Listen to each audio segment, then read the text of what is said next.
I woke up before the alarm, the way I always did now. Not because something was wrong. Nothing was wrong. The sensors were green, the perimeter was quiet. The greenhouse hummed steadily below the floor, the tomatoes on their seventh cycle. Outside, the sky was the pale gray of early morning. Normal gray, the kind without numbers in it.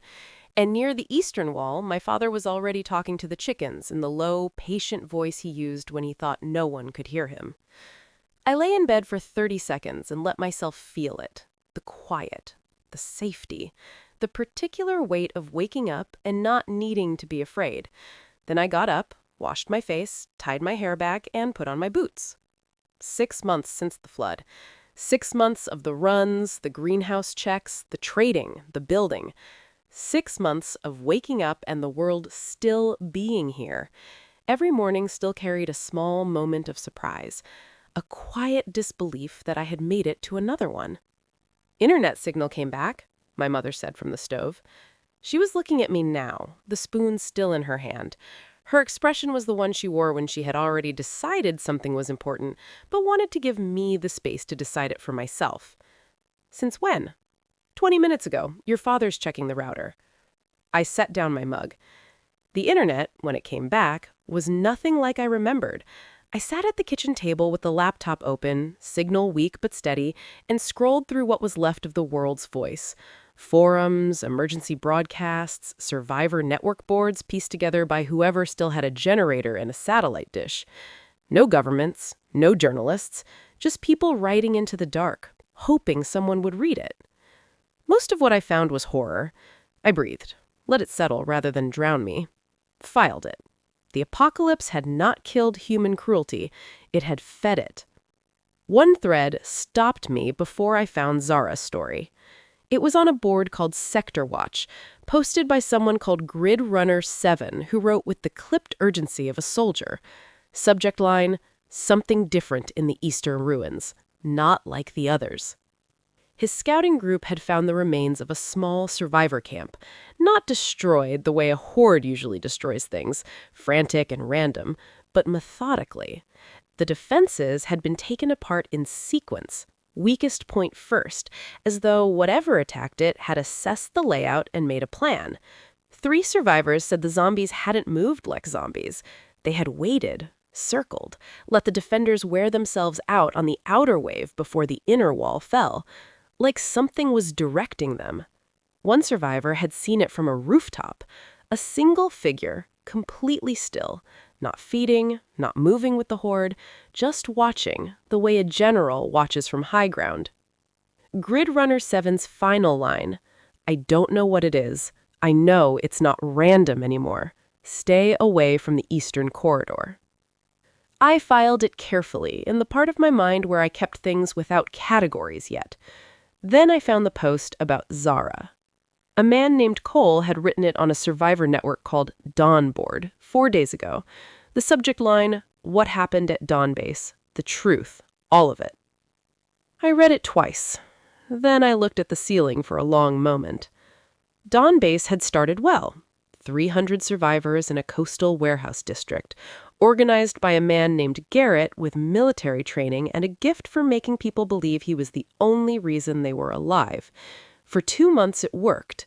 Then the food got scarce, and Garrett started making different kinds of rules. Women and children got the lowest rations. Anyone who complained publicly was sent to the outer perimeter at night, which everyone understood as a death sentence. Within 6 weeks, it had stopped looking like survival at all. Zara had arrived half dead, carrying an infant, 3 months after the floods. Small, quiet. She kept her head down, did everything asked of her, and watched everything with large, dark eyes that Cole described as seeing more than most people wanted to be seen. Her baby died in the 4th week. Malnutrition. There was food in the base, Garrett's food, kept in the central store. There simply wasn't enough of it reaching the people who needed it most. Cole wrote, "I don't know what happened inside Zara on the night her baby died. What I know is what we saw the morning after." She walked to the center of the base, stood still, eyes closed, and made a sound. Not quite a sound, more like a pressure felt in the chest rather than heard with the ears. The zombies outside the barricade turned, all of them, at once. They came through the eastern wall in under 2 minutes and went straight for the inner compound where Garrett and his lieutenants slept. Zara stood in the center the entire time, eyes closed, very still. Not one zombie touched her. When it was over, 64 people were dead. Most of them were Garrett's. Most of the survivors were the ones who'd been living at the bottom of his system. Cole's post ended, "Zara cried for 3 days after. She is not a weapon. She is a mother who lost her child and found something terrible inside her grief. If you are reading this and you have real food, growing food, please, she needs it. We all do." I closed the laptop, put both hands flat on the table. A signal type, a real one, a woman who could move zombie hordes with whatever frequency lived inside her body, who had used it not as a weapon first, but as the last thing a person does when everything else has been taken from them. "I need to find out how to contact Dawn Base," I said. My mother sat down across from me. "I thought you might," she said. I didn't send the message immediately. I made myself finish breakfast first, ran my 50 laps around the perimeter wall in the gray morning air, my father 3 paces ahead the way he always was, my mother steady and unhurried behind, checked the traps on the northern slope, reviewed the overnight camera footage, noted a small group of stragglers in the lower valley moving north and away. Then I went underground. The greenhouse entrance was a hatch in the kitchen floor, 12 steps down, and the temperature shifted like stepping into a different season. Warm, humid, alive with the green smell of growing things in enclosed space. What I had started with in the 30 days before the apocalypse had been maybe 300 square feet. What it was now was closer to 4,000. A series of connected underground chambers, each one calibrated for a different crop system: tomatoes, leafy greens, root vegetables in deep hydroponic troughs, and the grain chamber, my pride, where rice grew in shallow flooded beds alongside river crabs I had introduced 8 weeks ago, borrowing from an ancient farming technique where the crabs ate the pests and fed the water, while the rice fed everyone. And then there was the new chamber, the one I hadn't named yet.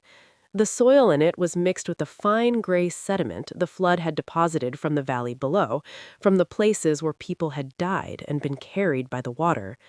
Bone sediment, rich in phosphates and calcium in quantities I had never seen in natural soil. The plants I grew in it were extraordinary, faster, denser, more nutrient-rich than anything in the standard chambers. I stood at the entrance for a moment, the way I always did. These plants were fed by the dead. The least I could do was acknowledge that.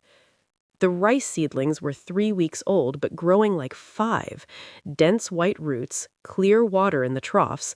Whatever remained of the people the flood had carried, it was making things grow like nothing I had ever seen. The more I gave, the stronger it became. That was the rule of my ability, and it was also, I was starting to think, the rule of everything worth having. By the time I climbed back up the ladder, the village was fully awake. Lily Village, named by the villagers themselves after the wild lilies on the hillside every spring, had grown carefully since the floods.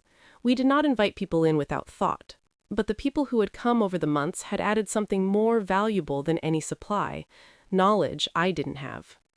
The structural engineers who helped dig the new chambers, a doctor named Femi who had walked 4 days from the coast, 2 farming families who had lost everything in the flood but kept their seeds, and Tyler, 17 years old, American, from a suburb outside Columbus, Ohio. He had spent the 2 years before the apocalypse in his family's garage, taking apart old radios and computers and putting them back together in new configurations because it was the only thing that made sense to him in a world that mostly didn't. He had found the village 3 months after the floods, half-starved, carrying a backpack full of salvaged circuit boards and antenna wire like they were the most important things in the world. They were. He rebuilt our entire communication system from scraps, and the early warning network he ran from the comm shed, sensors, camera feeds, radio intercepts, all threaded together by hand, was one of the reasons we were still alive. He slept badly and monitored the feeds through the night out of pure instinct and had the situational awareness of someone twice his age. I distributed the morning harvest at the east gate. A woman named Petra, one of the original Valley survivors, took the tomatoes with both hands and the particular expression of someone who would never quite get used to fresh food. "Noah of the disaster," she said, which was what some of them called me. "Just Cassia," I said, which was what I always said back. She smiled and went home. I went back to the kitchen and composed the message to Dawn Base. I had barely finished typing when the sky changed. Not gradually. One moment the sky above the valley was its usual mid-morning gray-blue, the next it was full of light. Not sunlight, not the red I remembered from the first night, but something cleaner and colder, a pale glow that seemed to come from no direction in particular, as if the sky itself had become its own source. Then the numbers appeared. I ran outside. For the first time since the apocalypse began, I was not the only one looking up. My father stood frozen mid-step in the courtyard. My mother had come to the doorway. Across the village I could hear voices, not screaming, not yet, but the shocked, uncertain sounds of people seeing something they cannot explain. The numbers were different from the ones I remembered, not hours and minutes and seconds. A single number, large and burning. 72,00,00. 72 hours. 3 days. And below the number, words formed, not written, not projected, simply present in the air. Attention, all surviving humans. This is a message from the Celestial Observation Network. The E2 virus did not originate on this world. It entered your dimension through an unstable portal event 41 months ago. The Celestial Network did not create it. We are studying the consequences. We have identified the following. 1. Certain human survivors have awakened biological adaptations in response to the E2 virus. 2. These adaptations represent a previously unknown evolutionary pathway. 3. Some of these adaptations may contain compounds capable of neutralizing the E2 virus entirely. 4. When the above timer reaches 0, the E2 virus will complete its second evolution cycle. Zombie mutation will accelerate. New capabilities will emerge. We are not your enemies. We are not your saviors. We are watching, and we are telling you what we see. One more thing. Location flagged for Global Survivor Network attention. Lily Village. Elevated region, Valley Sector 7. Agricultural production capability, exceptional. Food security rating, highest recorded in current survivor database. Nearby survivor groups are advised. This location is a viable trade partner. Resources available: fresh produce, seeds, clean water, medical herbs. Contact via Dawn Board Network frequency 14.225. The timer has begun. I stood in the courtyard and read every word twice. Then I looked at my father. He was looking at me with something between awe and the dry calm of a man who had decided that the world was simply going to keep doing impossible things, and the only sane response was to keep pace with it. "They announced your address," he said, "to the entire planet." A chicken walked between us with no interest in the glowing sky whatsoever. "I'll check the perimeter sensors," he said. Back inside, the Dawn Board network was already exploding with messages, requests for trade, questions, please, and a new message in my inbox, time-stamped 4 minutes ago, from a user called Cole Dawnbase. "We saw the announcement. Zara wants to come. She says she can trade. She says she needs real food. Is Lily Village real? Please tell me Lily Village is real." I typed back, "Lily Village is real. Come." I was about to close the laptop when a second post appeared in the general forum, written 3 hours ago, already 47 replies deep. "Has anyone else heard about the Zombie King?" The writer described radio chatter from 2 separate survivor paces, both reporting the same thing: a zombie that commanded others, not like a signal-type human, something cruder and more absolute. a zombie at the center of a horde that moved like an army, following the direction of one thing at the top. Bases that had survived 12 months of the apocalypse had been overrun in hours. The attacks were always the same: patient, targeted, systematic, as if something was learning. One reply read simply, "It's coming west. Get off the eastern roads." I closed the laptop. The eastern corridor, the camp destroyed with tactics, a figure watching from a rooftop, and now this. Something in the back of my mind was already building a shape from the scattered pieces, quietly, methodically, before the conscious part of me was ready to look at it directly. I went to help my father with the perimeter sensors and did not allow myself to think about it further. Not yet. I had known Lilia since we were both 8 years old, fighting over the same agricultural science textbook in the school library because neither of us could afford our own copy. We had studied the same subjects, sat the same exams, applied for the same scholarships. The difference, the one neither of us had ever spoken about directly, was that I had worked for everything and she had expected it, and the world, for a very long time, had not corrected that expectation. She had arrived at Lily Village 5 months ago, during the coldest week of the Ice Age. I had let her in. Of course I had. She was half frozen and frightened, and she was someone I had known my entire life. And whatever had passed between us in the old world, the small competitions, the unspoken resentments, none of that was worth the weight of turning someone away in a blizzard. For the first 2 months, it had been fine. Lilia worked in the greenhouse, where she was genuinely skilled. She understood hydroponic systems and loved the plants in the way that people who truly care about agriculture always do, underneath everything else. I had been glad to have her. Then, the Dawn Board announcement happened. I heard what Lilia had said at the community meeting through Petra, who reported it with the apologetic look of someone delivering news they wish they could soften. She said the announcement was about your farms, not the villages, that you were using the community's labor to build a personal empire. "The farms feed everyone in this village," I said. "I know that. Most people know that." A pause. "She's been talking to Dav and his group." Dav was a large man with a loud voice and the specific confidence of someone who had been the biggest person in every room he'd ever entered and mistaken that for authority. He had tried in his first week to renegotiate his share of the perimeter work. I declined. He had resented it quietly ever since. Hey, you're still here. If this story is resonating with you and you haven't subscribed yet, taking a second to do so really helps me keep creating stories like this. All right, let's get back to it. 3 days after the celestial announcement, 9 of them came to the courtyard at dusk. Lilia, Dav, 7 others who had eaten my food and slept behind my walls, now standing with the posture of people who had decided that what they were doing was justified. Tyler came down from the east wall without being told. He picked up a length of rebar from near the comm shed and held it at his side. Lilia stepped forward, sharper than I had ever seen her, cheekbones pronounced, eyes very bright. The announcement named this location to the entire surviving world. This village is going to become a city.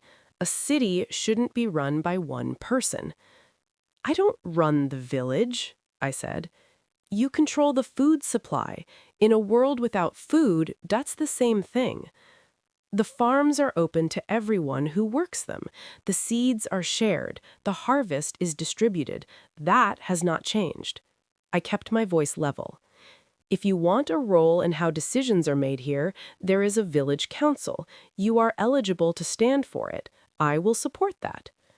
"That's not what we're here for," Dav said from behind her, holding a long metal bar not quite aimed at anything, but not casual either. My father moved to stand beside me without a word. He didn't need to hold anything. He stood the way he always stood in difficult moments, like a man who has already decided he is not going to move and whose stillness is more convincing than any weapon. The standoff lasted 40 seconds. Then Petra came out of her house, then Femi, then 2 of the farming families. They simply appeared in the courtyard, watching, and the weight of the watching was enough. Dav lowered the bar. Lilia stared at me for a long moment. Something moved in her eyes. Not just anger. underneath the anger, the specific hurt of someone who has watched another person succeed at the thing they both tried for and cannot find anywhere to put that feeling except outward. "This isn't finished," she said quietly. "I know," I said. I watched them go and felt the particular weight of a problem that had been managed rather than solved. 2 days after the confrontation, one of my eastern cameras showed Lilia in the lower field at night, moving toward the tree line beyond the wall. She was carrying a cage. Something small was inside it. I watched the footage at 3 in the morning, watched it 3 times. Then I woke my father. He would check the perimeter. I would find out what was in the cage. What was in the cage was a zombie child. I understood that from 10 meters away, the specific wrongness that zombie proximity carries. Not quite a smell, not quite a sound, more like a frequency the body registers before the mind catches up. I looked through the gap in the shed timber and saw it. A child of perhaps 7 or 8, carrying the physical form of a child without anything else that remained. White eyes, black nails, purple lips, moving in the slow, confused circles of a zombie that could sense a living person nearby, but couldn't locate the source. My chest did something cold and painful that I did not have time to process. The zombie child was attached to the wall with a rope. Sitting beside it, cross-legged on the floor, with the detachment of someone who had passed through fear and landed somewhere more dangerous, was Lilia. She had a notebook. She was writing in it. She looked up when she heard me at the door. "I'm studying it," she said. "You brought a zombie inside the walls," I said. "Lilia." My voice came out very quiet. "Zombies emit a signal, a biological frequency. That child has been inside our perimeter for approximately 6 hours. Lilia's expression flickered, the first crack in the certainty. "I blocked the signal. I lined the shed with—" "With what?" I said. She didn't answer, because there was no answer. There was nothing you could line a wooden shed with to block a biological frequency.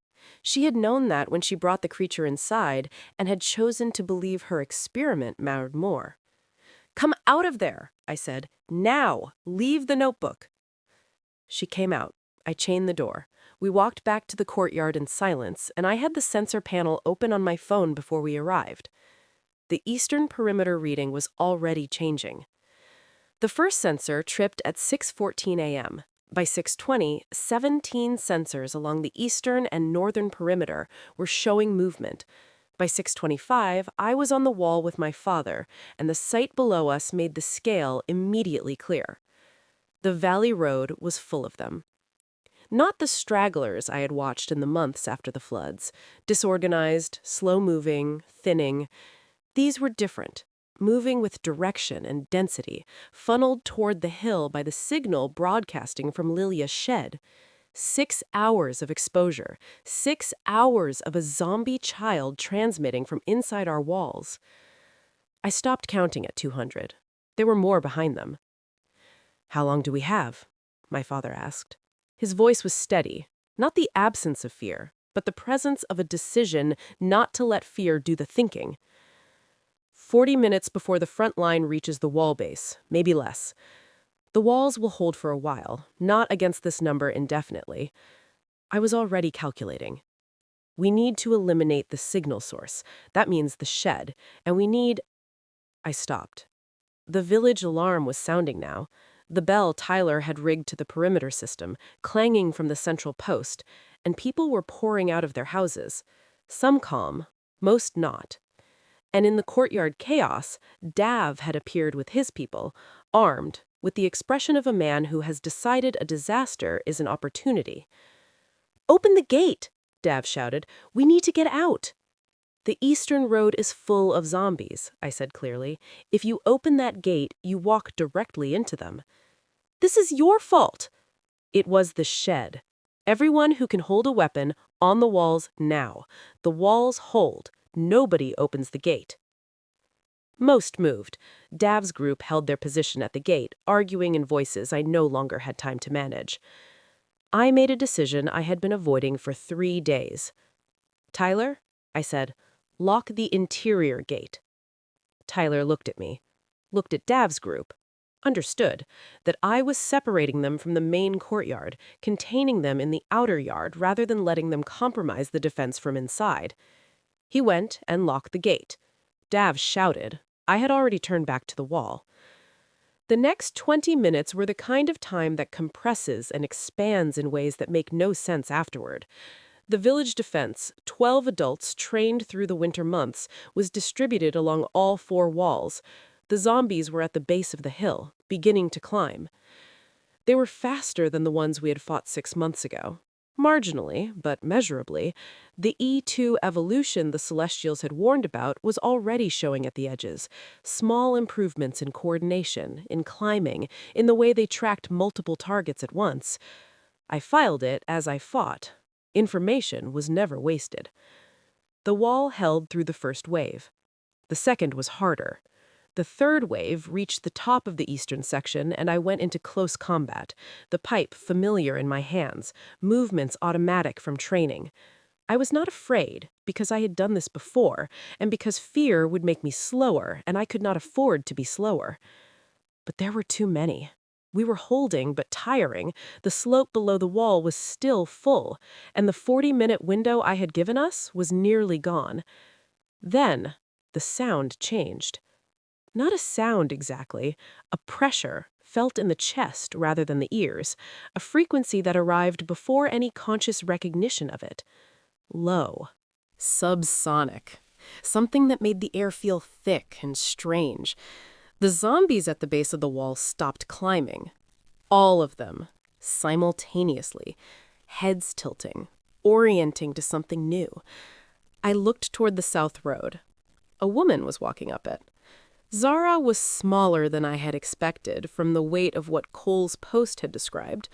Small and slight and dark, with close-cropped natural hair and the particular thinness of someone who has not eaten well in months, but carries themselves as though they have decided that does not matter. She walked up the south road at the pace of someone who knows exactly where they are going and has already assessed every risk on the path there. Beside her walked a stocky, broad-shouldered man with a shaved head and cautious eyes. Behind them both, a woman in her 60s who was clearly Zara's mother. Between them and the zombie mass at the base of my eastern wall was 80 meters of open hillside. Zara stopped walking. She looked at the swarm. She looked at the wall. She looked up at me. A single brief glance, dark eyes finding me the way you find a person you are looking for specifically, not a face in a crowd. Then she turned back to the zombies and closed her eyes. I watched it happen. I had seen bridge footage months ago and watched it dozens of times, but watching a recording and being present for the real thing were entirely different experiences. The footage had given me data. Being there, on the wall, 40 meters away, gave me the physical reality of 200 zombies turning away from walls they had been climbing with terrible purpose, turning in slow unison, reorienting toward the valley road with the smooth, unhurried movement of a tide going out. Within 8 minutes, the hillside below the wall was empty. Zara opened her eyes. She looked tired in the way that using something deep inside you always makes you tired. She looked at the base of the hill, very still, then looked back up at me. "I'm Zara," she said. "Cole told me to come." I came down from the wall. We sat at my kitchen table, Zara, her husband Marcus, her mother Adeze, my parents, and me, and I made tea and served the morning's tomatoes and fresh bread. Marcus ate everything on the plate and then looked at me as if checking whether it was acceptable to look for more. "There's more," I said. Something in his face shifted, the expression of a large man who has been carrying worry for a long time and has just been given permission, briefly, to put it down. Zara wrapped both hands around her mug and watched everything with those large, dark eyes. The kitchen, my parents, the greenhouse door, the sensor panel on the wall, the way I moved in my own space, making her assessment the same way I made mine. "The village is yours," she said. A statement, not a question. The village belongs to everyone who lives in it. The greenhouses are mine. I built them. But you keep the gate. I keep the gate." A small nod, approving something she had already suspected. "Cole's post said you grow real food. Growing, not stored. 4,000 square feet underground. Rice, vegetables, herbs, grain. A crab system in the rice beds. We produce enough to feed the village and have surplus to trade." Something moved in her expression, something too large for her face to fully contain, showing as a slight tightening, a momentary brightness in the eyes that she blinked away. "I needed food for my baby," she said, quietly, not as an accusation, as a fact she had already lived with for months and learned to carry without putting it down. The kitchen was very still. "I know," I said. "I'm sorry." She looked at me across the table for a long moment. Then, "What do you need from us?" "What you already have," I said. "Your ability, for the perimeter, for the village's safety." I paused. "And I want to understand it, if you're willing." "The frequency, the mechanism, because I think it might be connected to something I'm finding in the greenhouse." Zara's measuring eyes held mine. "You think there's a cure?" "I think there might be a beginning of one," I said, "which is different, but it's something." Outside, I could hear my father telling off a chicken. Through the kitchen floor, the faint hum of the greenhouse below, the world continuing to do what it did. Go on. "Show me the farm," Zara said. I took Zara underground alone. Her husband had offered to come. I suggested, gently, that the first time mattered, that what I wanted her to see required the kind of attention that was harder to give in a group. He accepted that with the slightly suspicious respect of a man who doesn't fully trust someone yet, but has decided to give them one chance to earn it. Zara moved through the first chamber with her hands loose at her sides, taking in the tomato rows and grow lights and hydroponic channels with the quiet attention of someone cataloging rather than admiring. She stopped in the bone chamber doorway. I watched her face. She stood very still, her head tilted slightly, the same motion I had seen zombies orienting to a signal, and the similarities struck me with a cold clarity I filed immediately. She was not reacting to the plants visually. She was feeling something in the air that the rest of us could not perceive. "What is that?" she said. "Tell me what you feel first," I said. "Then I'll tell you what I know." She was quiet for a moment. "There's a frequency in here, not like a zombie signal, quieter, slower, not aggressive. It's," she paused, searching for words, "like the memory of a signal, something that used to be moving and now isn't, but the shape of it is still there." I let out a slow breath. "The soil in this chamber contains sediment from the flood, human remains carried in by the water. I grew these rice plants in it." I gestured at the dense, head-heavy seedlings, 3 weeks old and already weeks ahead of schedule. "The growth rate is 3 times any other chamber. The nutritional density is off every scale I have. And 3 days ago, the system gave me a message." I showed her my phone. "Lily Village, Underground Cultivation Chamber 4. Compound analysis. Potential antiviral agent detected. Classification, E2 virus, stage 1 inhibitor. Confidence level, 34%. Further research recommended. Note, compound requires biological activation mechanism to achieve efficacy. Mechanism unknown." "Biological activation mechanism," she said. "That's what they can't figure out." "That's what they can't figure out," I agreed. She stepped into the chamber, knelt beside the nearest trough, and put one hand in the water near the roots and closed her eyes. The chamber changed. Not physically, but the quality of the air shifted, the way it does when someone very still enters a room and changes the nature of the quiet. Whatever Zara was sending out at its lowest, most controlled register, the rice plants around her responded. Barely visibly. The nearest leaves turned fractionally toward her the way leaves turn toward light. She opened her eyes. "The frequency from the soil," she said slowly, "is inside the E2 virus signal band. It's in the same range as what the zombies emit, but it's inverted, like it's a correction, an antibody, but for a frequency." I sat down on the floor of the bone chamber and thought about that for a long moment. If I grow this rice, I said slowly, and you activate whatever compound is in it with your signal, we might be producing food that fights the virus from inside the body of anyone who eats it. Zara was quiet for a long time. The grow lights hummed, the water circulated in its slow, gentle current, the rice plants turned their heads toward the light with the unhurried certainty of growing things. She finally said, "We need more data and more of the soil and somewhere to run tests. Femi is a doctor. He has a small lab. It's functional." The measuring expression shifted into something else. Not warmth yet, but the look of someone who has been working alone for a long time and has just found another person whose mind moves at a compatible speed. "We're going to need more people," she said. "I know," I said. "That's the other thing I wanted to talk to you about." The cure was not a single thing. It was a collaboration. A mother's grief transformed into a signal. A farmer's obsession with soil, and 60 years of flood carrying the dead back to the living in a form they could use. The trade network grew fast. My mother managed the ledgers with the focused energy of a woman who had found, late in life, exactly the thing she was best at.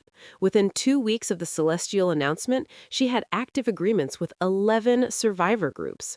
Seeds arrived in envelopes and cloth pouches and sealed glass jars. A small packet of saffron corms came with a note, "For beauty, the world needs some."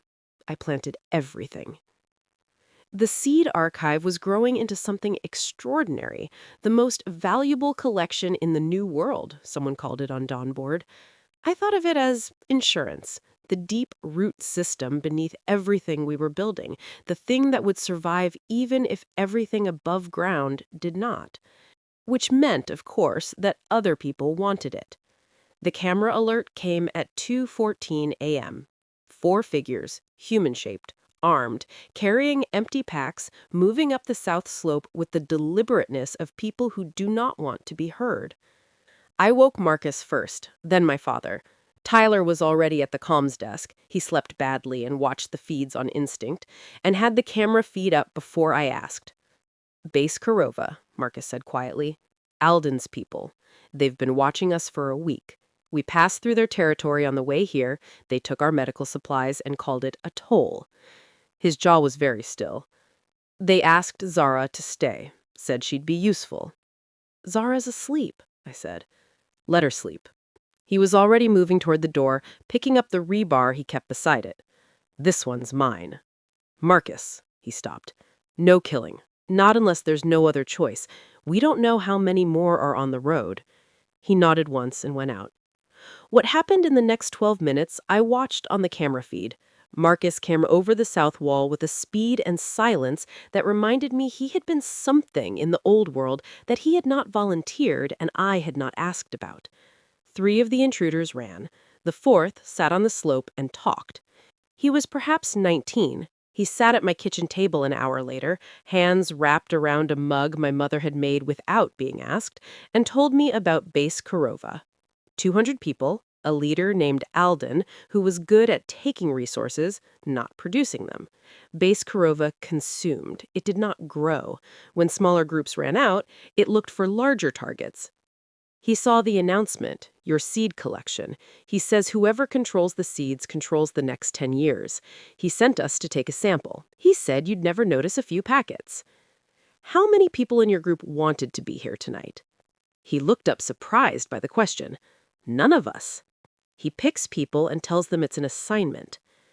He was 19 and hungry and had been handed an empty pack and pointed at someone else's wall in the middle of the night. The only thing that separated him from the people I had chosen to protect was the direction he had been pointed. "Stay tonight. In the morning, go back to Korova and tell Alden that Lily Village is a trade partner, not a target. If he wants seeds, he sends people to work the greenhouses and he earns them." I paused. "And tell him Marcus is here." The boy's face changed when I said Marcus's name. Whatever Marcus had been in the old world had left a residue in this one that I filed carefully. "He'll understand that," the boy said. "Good. Finish your tea." 5 days later, Zara went very still during her morning signal sweep on the south wall. "Something's changed in the valley," she said. She did not look alarmed. Zara rarely looked alarmed. She looked precise, which was more unsettling. 3 of them, moving differently from the usual strays, faster, more deliberate. I was at the sensor panel before she finished. 3 movement signatures spread in a triangle pattern across the lower slope, not converging, not attracted by noise, positioned. Scout formation. Zombies did not scout. They followed signals and converged on targets. The only thing I had ever seen move in a scout pattern was something being directed by a mind. "Can you reach them?" I asked Zara. "With the signal?" "Yes, but if I redirect them now, whatever sent them will know I'm here. It will adjust." We looked at each other. The 3 signatures held their positions for 4 minutes, 40 seconds. Then they withdrew, orderly, in sequence, the way a scout team withdraws when it has gathered what it came for. Information. They had been counting us, measuring the perimeter, noting that Zara was here. Something that had been building in the back of my mind since the Grid Runner post, since the Zombie King rumors, since the Celestial warning about an anomaly in the Eastern Corridor. All of it assembled quietly into a shape I had been avoiding looking at directly. I looked at it now. Whatever was coming from the east already knew exactly where we were, and it was learning our defenses before it arrived. Far from Lily Village, in the ruins of what had once been a city of 3 million people, something impossible was happening. The skyscraper had lost its glass on every floor above the 12th, stripped by the Ice Age winds, taken by the flood. What remained was the skeleton of a building open to the sky. The mutated apple tree had grown through the 8th floor, no soil, no sunlight below the 12th, but it had grown anyway, the way the world grew now, following rules the old world had not written. Its trunk was pale gray-white, bark crystalline in places. Its fruit was deep, almost black red, and inside each one, where a normal apple held its seeds, these held something that caught the light and held it. A perfect, translucent sphere, veined with red, no larger than a marble. A crystal core. The zombie had been in the building for weeks. Tall, wearing the remnants of a gray jacket that had once been well made, now encrusted with months of the dead city.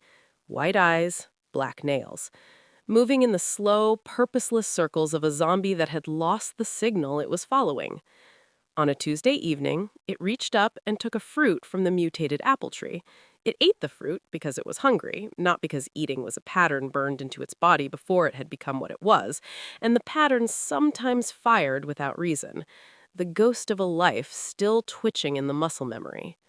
The crystal core went down with the rest. For a long moment, nothing happened. Then the zombie stopped moving, completely still. The stillness of a machine rebooting, a system restarting from a point it had not expected to return to. Its white eyes shifted, not to normal, but from the hollow blankness of full zombie to something that had depth again, a faint dark iris visible at the edge of the white. Not human, but present. The light behind the eyes of something that had remembered it was supposed to have a self. It stood there for a very long time, then it sat down on the floor, put its head in its hands, and did something that resembled grief. Over the next weeks, it ate every fruit on the tree. Then it found other zombies in the building and consumed the small crystalline formations that the E2 evolution had produced in their brain tissue. Crystal cores, smaller but carrying the same energy. With each one, something returned.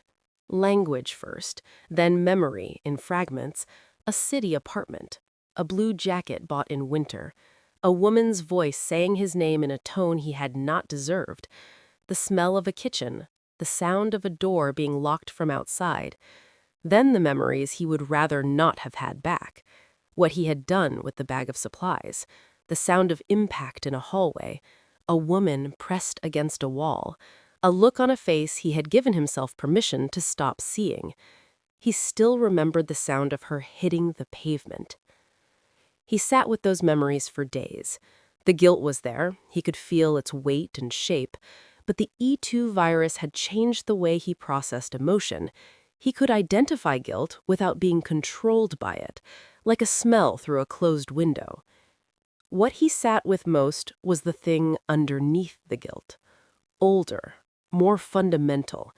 He had always known that Cassia was smarter than him, not in a comfortable, manageable way.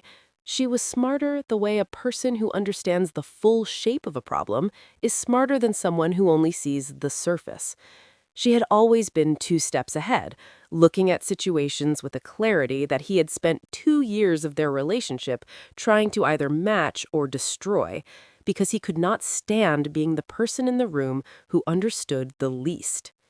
He had worked hard at making her feel smaller.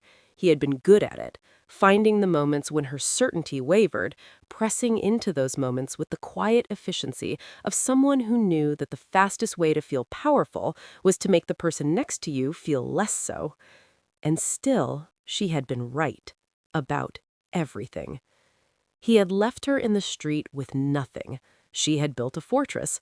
He had taken her supplies. She had grown more. He had tried to make her small. She had become the person the entire surviving world was calling Noah of the disaster. What that produced in him was not admiration. It was something darker and sharper. The rage of a person proven wrong by someone they tried to break, combined with the understanding that his weakness and her strength were directly linked. That what she had built partly because of what he had forced her to survive. He had made her stronger. The E2 evolution was doing something it was doing to no other zombie in the city. The crystal cores were not just restoring memory, they were taking what had always been there and turning up the volume. In the old world, Josh had controlled people through fear. He had always known how to find what someone needed most and place himself between them and it. That skill, now fed by the virus and extended from the scale of an apartment to the scale of a city, was becoming something that had no name yet in the new world's vocabulary. He stood on the roof of the skyscraper one morning, raised his arms, and felt the horde below respond like a vast extension of a body he had not known he had. Thousands of them, moving when he directed them, stopping when he stopped, patient, genuinely patient, which was something zombies had never been before him, waiting for the signal that would tell them where to go. 3 days ago, he had sent scouts west. He had felt what they observed dimly, the way you feel the ground through the soles of your feet. Stone walls, warm lights, a perimeter. The signal-type woman, he had felt her presence through the scouts and understood what she was. A countermeasure, a complication. He added her to his calculation and adjusted. He remembered a name, not his own, Cassia. The internet had come back 3 days ago. He had found a working tablet on the 14th floor, battery at 8%, and he had read the celestial announcement and seen her name and the description of what she had built and what she had become. Noah of the disaster, someone had called her in a forum post. He read that and stood very still on the roof with the horde below him like a dark tide, waiting for direction, and the thing that moved in what remained of his face was not quite an expression. It was something that had once been an emotion and had been turned into something heavier and more fixed. He looked west, toward the valley, toward the hill where the lights were always on. He smiled. Lilia came back on the 12th day after her expulsion, alone, in the middle of the afternoon, knocking at the south gate with the specific rhythm of someone who knows the house well enough to remember how it worked. She looked worse than when she left, hollow-cheeked, moving with the over-deliberateness of someone managing pain they don't want to show. No bags, no supplies, nothing in her hands. I went to the gate alone and opened it. She sat at the kitchen table, and I put food in front of her, and she ate the way people eat when they haven't eaten properly in days, with full concentration, nothing left over for anything else. I let her finish. My mother appeared in the doorway, assessed the situation in one glance, and disappeared again. She always knew which moments required her and which did not. When the plate was empty, Lilia looked up. I went to base Korova. Why? Because I was angry, because I still thought you were wrong to expel me. I thought Alden would give me a platform. She turned the empty mug in her hands. Alden doesn't give people platforms. He gives people assignments. He sent 4 people to steal from you. I didn't know until after. I know about the 4 people, I said. Her eyes sharpened. Marcus. One of them talked. She was quiet for a moment. Alden is planning something larger. He talks about Lily Village every day. He calls the Seed Archive a strategic asset that belongs to the whole survivor community. He's recruited 2 other bases. He's framing it as liberation. She met my eyes. He's waiting for the evolution wave to pass before he moves. A 3-base coordinated move against Lily Village's gates. Not 4 tired people with a rope, but something organized and large enough to be serious. I'm telling you because I don't agree with what I did, Lilia said. The words came out like something she had been carrying and had finally agreed to put down. The zombie child. I knew the risk and I let my anger make the decision, and 67 people nearly died. And I don't agree with what Alden is doing either. The difference between him and you is not what he pretends it is. The kitchen was quiet. Will you stay? I asked. Something moved in her face. Surprise that the question was that simple, that there was no list of conditions attached. You don't get the greenhouse yet. You work the perimeter with Tyler for now, and we see what happens. A long silence. Okay, she said quietly. And Lilia, she looked up. The notebook from the shed, the research you did on the zombie child's signal patterns, I want to read it. I think it might be useful. Something shifted in her expression, the first genuine thing I had seen on her face since she arrived. The particular brightness of a person being told that the thing they did wrong contained something worth salvaging. She kept it. She has it. Good. Welcome back. That evening, I told Zara about Alden's plan. She listened without expression. Then, how long do we have before the evolution wave? 12 hours, Tyler said from the doorway. He was holding his tablet. His face was the color of someone who has just read something that took the floor out from under him. He turned it and showed us the sky outside the window, where the global warning was already burning in the dark. The global system warning arrived at 3 in the morning. I woke with it, not because an alarm sounded, but because the message appeared in the sky above the villa, and the light of it came through the window and across my ceiling in a red wash that my sleeping brain recognized before the rest of me did. I was out of bed before I was fully conscious. I read it standing at the window, still in my sleep clothes, bare feet on the stone floor. Global alert. E2 virus evolution wave. Time remaining. 12:00:00. Secondary evolution cycle initiating. All survivor groups advised to reinforce positions. E2 organisms will demonstrate enhanced speed, coordination, and environmental adaptation upon cycle completion. Additional alert. Anomaly detected. Survivor Sector 7, Urban Ruins, Eastern Corridor. E2 organism displaying unprecedented cognitive recovery. Classification, unknown. Threat level, critical.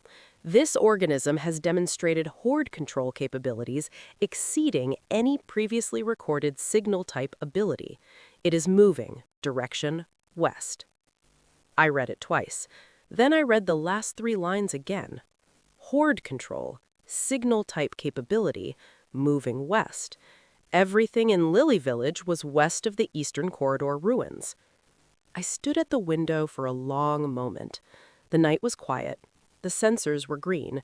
Below in the valley, the village lights glowed steady and warm, the small constellation of 67 people living behind the walls I had built, eating the food I had grown, building something that might, slowly, with patience and bone rice and a grieving mother's terrible gift, become the beginning of a cure. All of it west of the Eastern Corridor, all of it west of whatever Josh had become. The cold that moved through me was not the cold of fear.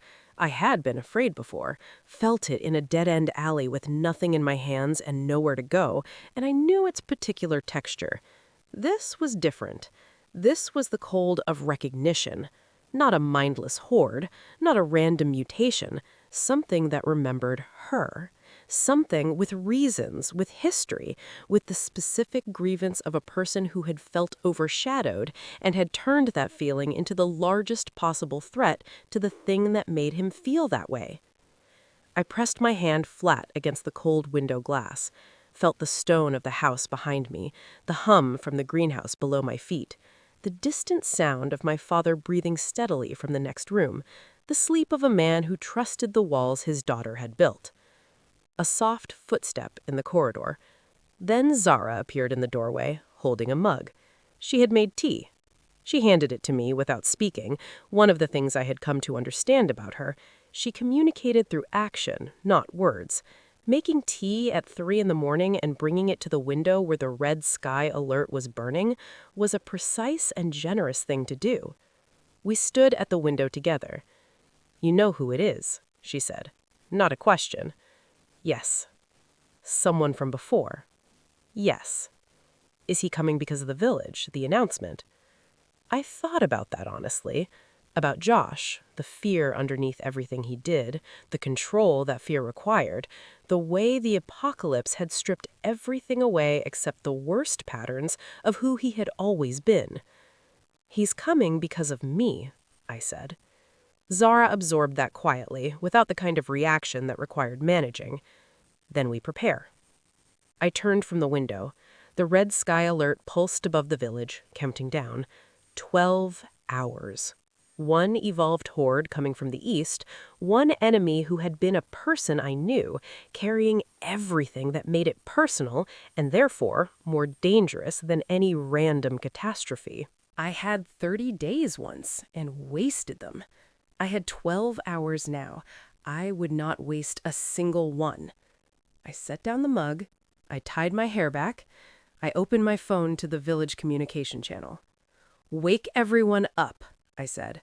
"We have work to do." Far to the east, on the roof of a glass-strip skyscraper above a dead city, Josh stood, with his partial eyes turned toward the west, and below him and around him and filling every street he could see, thousands of white-eyed bodies moved like a slow, dark tide, already pulling in the direction of his intention.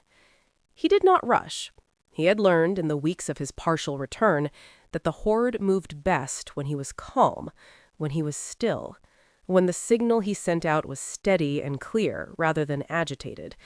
He had learned to manage his own internal state the way, the thought arrived with a bitterness he had not asked for, the way Cassia had always managed hers, with the careful control of someone who understood that emotion was a tool and needed to be kept sharp rather than swung wildly.